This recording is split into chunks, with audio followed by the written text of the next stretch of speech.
जी। बिल्कुल, बहुत बड़ी बात कही आपने। और अ, गांधी का जब जब नाम आता है तो लोग सिर्फ कल्पना ही कर सकते हैं कि इस जैसा मनुष्य इस धरती पर पैदा हुआ था, चला था। ये कहा तो आइंस्टाइन है, इसमें कोई शक वाली बात नहीं है, लेकिन आइंस्टाइन बहुत बड़े आदमी थे। मैं तो एक साधारण नागरिक होने के नाते कह सकता हूँ कि इस जैसा व्यक्ति इस धरती पर पैदा ही नहीं हुआ है।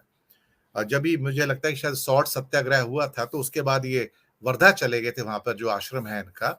और मैंने बहुत सारे फोटोग्राफ्स भी देखे, मैं जा नहीं पाया कभी वर्धा में, लेकिन उसकी सादगी देख के ही अपने आप पे इंसान अभिभूत हो जाता है कि यही वो जगह है, इतनी पवित्र जगह है जिसमें सात्विकता है, कि यहाँ गांधी जैसा व्यक्ति उस आश्रम में रह सकता है और कोई रह ही नहीं सकता है।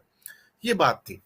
लेकिन अब इनकी ललक तो साहब इतनी बड़ी है, अखिल स्वामी जी, मैं आपके पास आता हूं कि ऐसा लगता है कि जैसे जैसे दिन गुजरते जा रहे हैं, he is more like the king of the North Korea.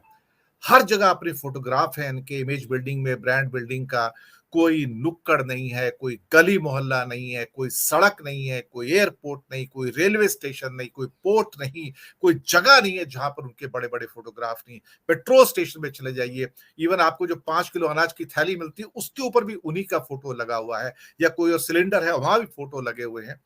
तो धीरे धीरे वो ऐसा लगता है कि मुझे उनमें और नॉर्थ कोरिया के किम में अंतर अभी थोड़ा सा कम होना शुरू हो गया कि वो भी वही करते हैं। ये इस किस्म की जो एक ऑब्सेशन है, मैं इससे ज्यादा कोई दूसरे शब्द यूज नहीं करना चाहता, क्योंकि मैं संसदीय भाषा में विश्वास करता हूं और मैं आदर के साथ ये सारी चीजें कह रहा हूं। आफ्टर ऑल वो हमारे देश के प्रधानमंत्री भी हैं। लेकिन इस कदर ऑब्सेशन अपने आप को दुनिया को दिखाने का कि मैं ही मैं हूं, ये जो मैं शब्द है, ये इतना बड़ा हो चुका है कि यही इनका दुश्मन है आज की डेट में, और आने वाले दिनों में शायद और बड़ा दुश्मन हो जाएगा। प्रोफेसर साहब। देखिए दिनेश जी, जो अभी तक मैंने अपने जीवन में सीखा है और जो मैंने महसूस किया है, मैंने ये सीखा है कि आदमी में जब अहंकार बहुत ज्यादा बढ़ जाता है तो उसका पतन शुरू हो जाता है। और ये हमारे सनातन धर्म में भगवान ने भी कहा। अर्जुन को बड़ा गौरव था, बड़ी शक्ति पे अभिमान था, तो कृष्ण ने उनसे कहा कि द्वारिका से इनको वृंदावन ले जाओ और इन गोपियों को ले जाओ, सुरक्षित छोड़ दो। अर्जुन चले, राजस्थान के अंदर भीलनियों ने गोपियों को लूटा। वही अर्जुन थे, वही बाण थे, समय होत बलवान। इसीलिए हम लोग जब पूजा भगवान से करते हैं, कहते हैं मैं मूर्ख खल कामी, मैं मूर्ख हूं, मैं कामी हूं, परमेश्वर तुम दया निधान हो कि तुमने मुझे इतनी शक्ति दी।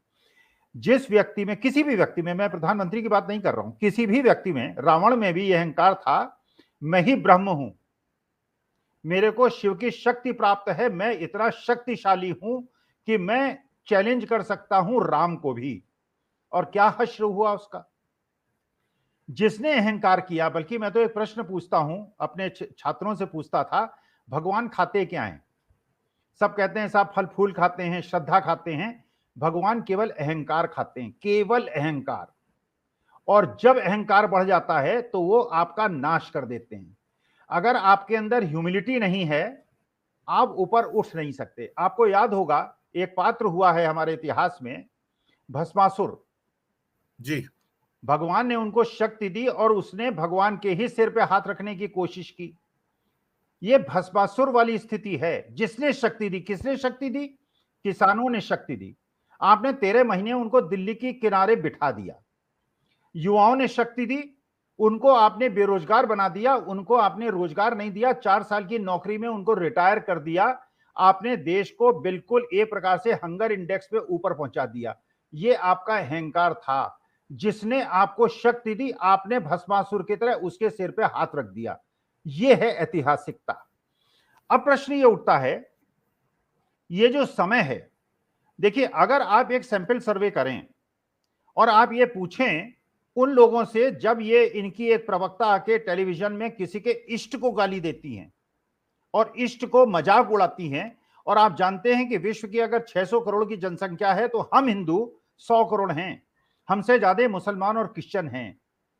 अगर कोई हिंदू धर्म की भावनाओं को ठेस पहुंचाएगा, कुछ भी होते हुए, क्योंकि रग रग में मेरा हिंदू धर्म है, मुझे ठेस पहुंचेगी, मैं उसे श्राप दूंगा। जिस विश्व में सारी धन संपदा क्रिश्चियन और मुसलमानों के पास है और आपके देश के नागरिक जाके वहां निवास करते हैं, उनकी धार्मिक भावनाओं को ठेस पहुंचाकर आप अपने वोट बैंक को पक्का करते हैं और आप कहते हैं मैं शक्तिशाली हूं। अरे अगर सीखना है तो उस अमेरिका से सीखो जिसने बराक हुसैन ओबामा को अपने देश का राष्ट्रपति बनाया, जो आधा मुसलमान था और निग्रो था। और आज भी उनका जो उपराष्ट्रपति है वो हिंदू धर्म में पैदा हुई लड़की है।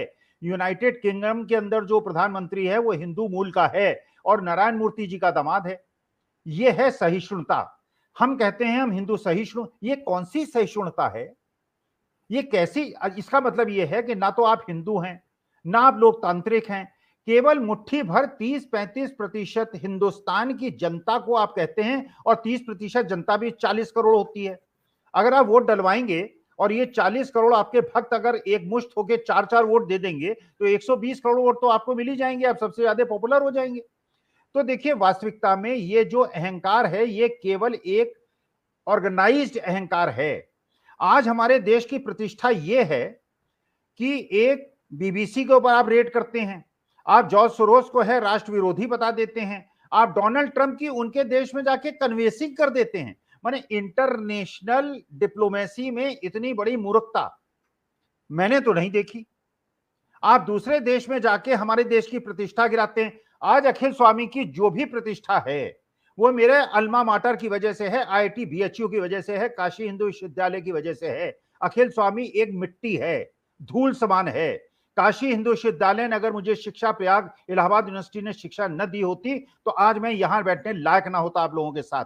और अगर कोई आदमी ये समझने लगे कि वो शिव का अवतार है, वो भगवान का अवतार है, वो राम को उंगली पकड़ के चला सकता है, और जो केदारनाथ बद्रीनाथ मंदिर में वहां के जो पीठाधीश होते हैं, वहां के जो महंत होते हैं, उनको धक्का देकर, उनको ढकेल कर वो गर्भगृह के अंदर घुस जाता है और 4 कैमरामैन को लेके, जहां गर्भगृह में किसी हिंदू धर्म के या किसी भी धर्म के गर्भगृह में घुसना जो है वो निषेध है, वहां 4 फोटोग्राफर लेके घुस जाता है। आप हिंदू धर्म का अपमान करते हैं, आप सनातन धर्म का अपमान करते हैं, और फिर आप कहते हैं मैं सनातन धर्मी हूं और जो मेरे विचारधारा से बिलीव नहीं करता वो हिंदू विरोधी है। अरे हिंदू विरोधी तो आप हैं। तो वास्तविकता में ये जो आडंबर है, पत्नी का त्याग करना, मंदिर के अंदर वहां के महंत को धक्का देकर आगे बढ़ जाना, और फोटोग्राफर, और जब आप राम जन्मभूमि का शिलान्यास करें तो शंकराचार्यों को आमंत्रित न करना और सारी चीजें अपने हाथ से करना, ये हिंदू धर्म। तो आप कहते हैं मैं हिंदू हूं। तो वास्तविकता में ऐसा नहीं है। विश्व में अगर सही में आप सैंपल सर्वे करा लें, लेकिन उनकी मुश्किल क्या है कि भारत की जो प्रतिष्ठा है, जो पंडित जवाहरलाल नेहरू और महात्मा गांधी और लाल बहादुर शास्त्री ने जो प्रतिष्ठा बनाई है, उसका लाभ मोदी जी उठा रहे हैं। और इनके बाद जो आएगा, इनका जो दोष है उसका जो हानि है वो उठाएगा। आप तो आईएएस ऑफिसर्स को आपने पढ़ाया है, उनके साथ मुश्किल क्या होती है, 3 साल का कार्यकाल होता है। तो जो नया आईएएस आता है वो पुराने आईएएस के अच्छे कार्य का फायदा उठाता है, और अगर ये गलत काम करता है तो इसके कार्य का नुकसान अगला आईएएस उठाता है। वही मोदी जी के साथ हो रहा है। तो भारत की वो प्रधानमंत्री थी जिसको निक्सन ने फोन किया था, फोन उठाने से इनकार कर दिया था उस औरत ने, और ये साथ साथ भेड़ा बेने की बात की थी उन्होंने कहा भेज दो, जो करना है कर लो, मैं तो जो करना है करूंगी, और पाकिस्तान के 2 टुकड़े कर दिए थे। तो जिस प्रकार से इन्होंने तिब्बत को अपने अंदर मिलाया और जिस प्रकार से सारी चीजें, लेकिन उन्होंने उसका ढिंडोरा नहीं पीटा।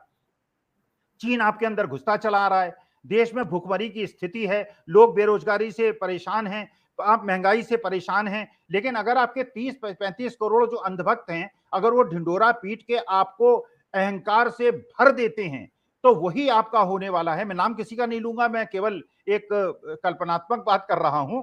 वही आपका हश्र होगा जो रावण का हुआ था, जो कंस का हुआ था, क्योंकि अहंकार जो है वो नाश का प्रथम लक्षण है। जब अहंकार मनुष्य पे छाता है उसका पूर्ण नाश हो जाता है। दिनेश जी। जी।